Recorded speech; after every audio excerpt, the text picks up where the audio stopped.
Hello, everybody. We are back at home base, NXT reaction. And after last week's podcast, a highly anticipated NXT react. Are you kidding me? Is it raining? Wow. We can't go 2 days in Cleveland, Ohio without rain. Anywho, ready to go to review NXT. Again, way this works. Things we like, things we didn't like. And as I've mentioned before, for those who are tuning in for the first time, I just jumped back into NXT probably about a month and a half ago. So there's a few things that, I may not have concrete knowledge in the deep roots of the storyline. So bear with me. But again, I watch as a viewer. I consume what I like, what I don't like, and we get after, whether you like it or not. So let's go. All right, start with the things that we liked, obviously. I got to acknowledge, after what happened last week, the NXT women, the NXT women's division, the Fatal 4-Way. First off, immediately starting the show with a video package with all 4 women stating why they should win. And then, of course, at the end of that clip, Jordynne Grace saying that she has to win, the need. Supply and demand, actually delivering that, hey, I got to get this W. They had a great match. Of course, that big suplex spot with all the women and Jordynne Grace delivering that off turnbuckle, that was great. And Jordynne Grace getting the W, it was the right call for her to get this W and sets up a match I'm looking forward to seeing coming up at Evolution between Jordynne Grace and Jacy Jayne, who, again, I think is a heel champion. In their group, I think they're doing an outstanding job. And it leads me to my second point, which is technically would be considered a problem, but hey, NXT on the women's side, I can't say the same for the men, which we'll talk about, but on the women's side, the NXT women's division, they have a good problem. Kyle's right. He mentioned on the show that he could see, 10 of the women becoming champions, on the main roster down the line. You can make a case like, what? I want to see Jada Parker finally get that big run. And you can be locked in and watch. Lash Legend finally get that big run. Take a chance and get that spotlight. But again, it's a good problem because you're seeing stars that, at least they're not getting put over or not getting put over by people who don't deserve it. Obviously, Jordynne Grace is fantastic. But, some of the other women, they will get their opportunities. They got to keep grinding. But it's a good problem that they have that, like, man, you're a Jada Parker fan. Like, man, I wanted her to get that W. But it didn't happen. And, and Lash Legend. Jada Parker in particular, because she is way over with the NXT crowd. But it's just going to be... Well, it's always a tricky balance when you're a booker. Do you pull the trigger at an appropriate time?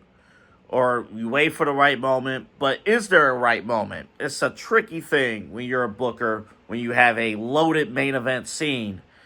Even with the recent move-ups with the NXT Women's Division. So they have a good problem. Keep on building, keep on supporting each other. They got a good thing, obviously, with the NXT Women's Division. But most of you already do that. Number 3, things I like. Oba Femi, NXT champion. In case anybody forgot, he is the NXT champion. Phenomenal promo by him. Again, reestablishing who he is.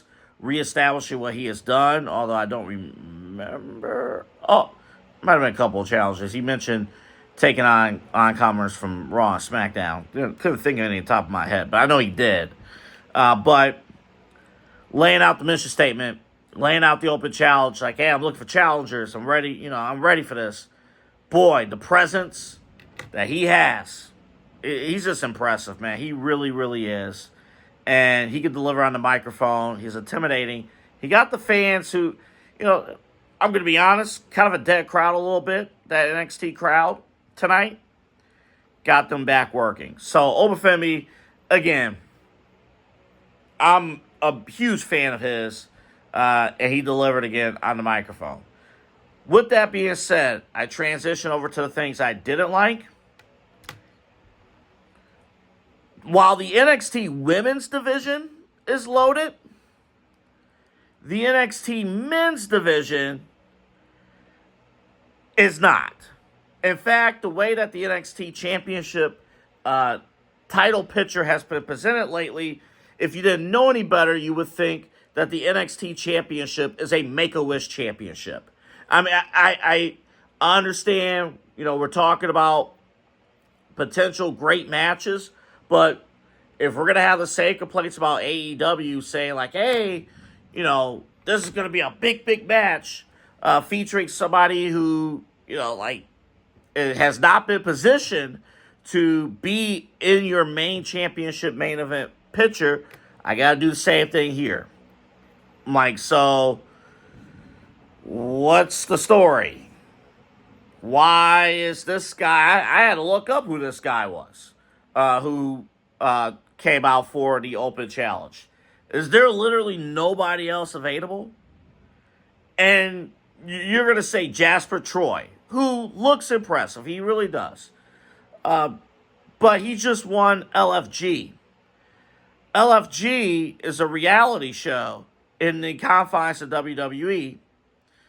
To me, LFG winner should not be immediately the number one contender for an NXT championship and one of the more dominant guys on the... It just doesn't make sense to me. The fact that there are no challengers available. We have, Javon Evans is doing something else. Everybody else is doing something else. But it's damaging a guy who I think could main event WrestleMania, in Oba Femi. A guy who I think could actually make a legitimate impact on the main roster right now. And I'm just going to say this. If you don't have a challenger for him, move him up right now. He doesn't have to drop the championship or anything of sorts. Or if you want to put the rocket strap on Jasper Troy, first off, he needs to make sure he knows how to, get a shoulder up.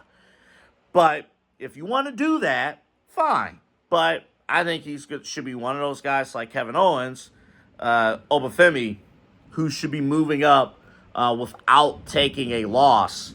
So let's stop wasting time. If you don't have a challenger for the ruler, if you're going to treat the TNA championship, held by Trick Williams, if you're going to treat the TNA championship as, as the top men's championship, singles championship on your show, what are we doing? What are we doing?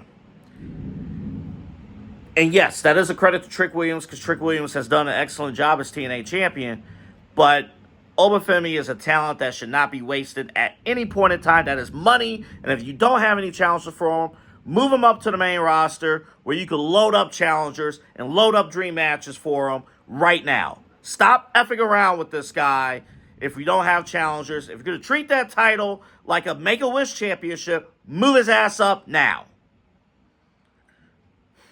I don't know why I got heated over that, but it's just irritating. It's irritating when money is thrown away. We're just doing open challenges. I can cut a promo right now and challenge him for the championship. I get killed, obviously, but that's what we're doing with the top men's championship. Meanwhile, the women's championship, loaded with challenges. Boom, I just saw lightning on the live radar there. A couple other things. Joe Hendry returned. I didn't like the way they booked the absence.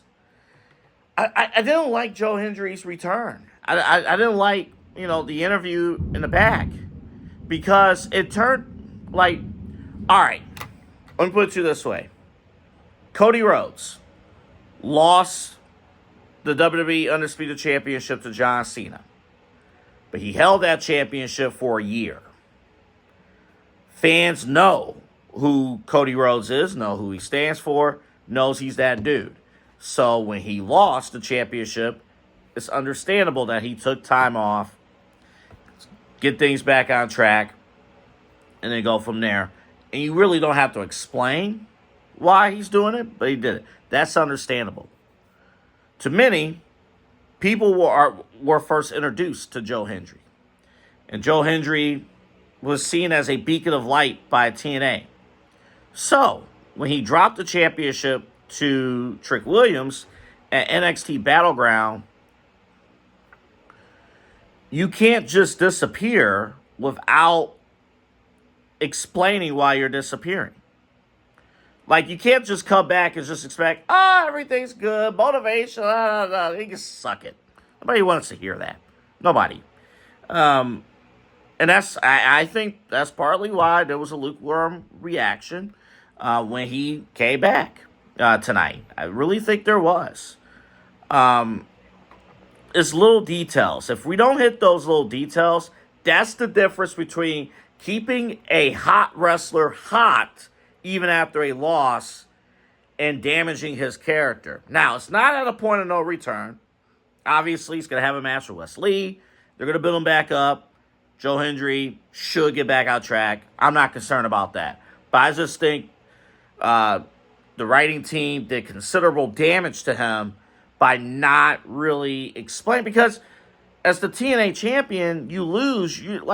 Listen, you're looked at from the outside as a leader of the TNA locker room. So you lost. You can't just come back and pretend like everything's cool. It's not. So I think that was a misfire on that part. Not the end of the world. Again, he can have a big performance against Wes Lee, do other stuff, he'll be fine. Finally, been building up all this time to Blake Monroe. Has the angle. I understand she went through the table last week. That's probably why she was not on the show. But again, not explaining why your top stars are not on the show. Even Amir Mitch, like, oh man, missed it. Can't make it. I'll be back next week. It's little details, So watching the show and no Blake Monroe on the show, not even, it's just, I don't know, just a misfire. All right, that's my NXT reaction. Sure, that'll draw some reaction. Let's do this again tomorrow. We do these reacts after every Monday Night Raw, NXT, AEW Dynamite, and Friday Night SmackDown. And that's on top of the show that myself and Kyle Cornell, we do every Thursday or Friday morning. It's going to be Friday morning this week. Right here on YouTube. Also on Facebook, full episodes of the Side Hustle Wrestling Podcast. You can follow us, like, subscribe, all our social media channels. Again, sponsored, of course, by Mike from State Farm, Mike Favorite, and Omega Video Marketing. Have a great day, everybody.